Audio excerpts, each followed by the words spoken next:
Jeg har faktisk lavet en hjemmeside her på det sidste om Robert Dam og den bog, han har skrevet, der hedder Afhopperen.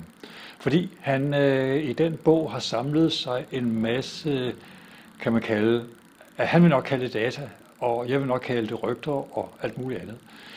Det virker for mig, som om han måske har et problem, han forsøger at løse med at få publicity eller hvad ved jeg, ved at skrive sådan en bog på 300 sider, hvor stort set det, jeg har læst i den, er meget lidt tæt på sandheden, for at sige det nogenlunde mildt. Problemet for os alle sammen er jo, at vi har ansvar for det, vi siger og det, vi skriver. Det er en fed injurielovgivning her i Danmark, der gør, at man ikke bare kan sige eller skrive alting.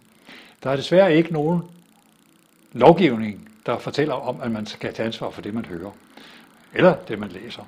Og det er det, jeg prøver at gøre nu. Jeg vil godt tage ansvar for det, jeg læser og det, jeg hører, fordi jeg synes, at den rigtige sandhed bør jo komme frem. Det er et princip, som vi hylder meget, at data det skal være sandfærdigt og sanddrueligt. Og jeg fornemmer lidt, at Robert har meget svært ved at huske data og bearbejde data i nogenlunde logisk rækkefølge.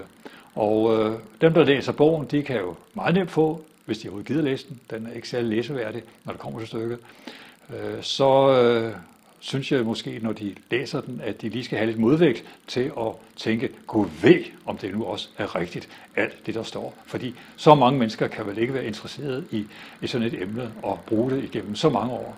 Altså jeg har dog selv brugt og studeret Scientologi i sidste næsten 40 år, så på en eller anden led mener jeg, at Robert Dam er gået galt i byen af sig selv. Han skriver et eller andet sted, at han oplever dæmoner, og hvis han har oplevet dæmoner, så har han da selvfølgelig det problem at slås med, som vi andre måske ikke har, som måske, når det kommer til stykket, kan se mere regelret på tingene.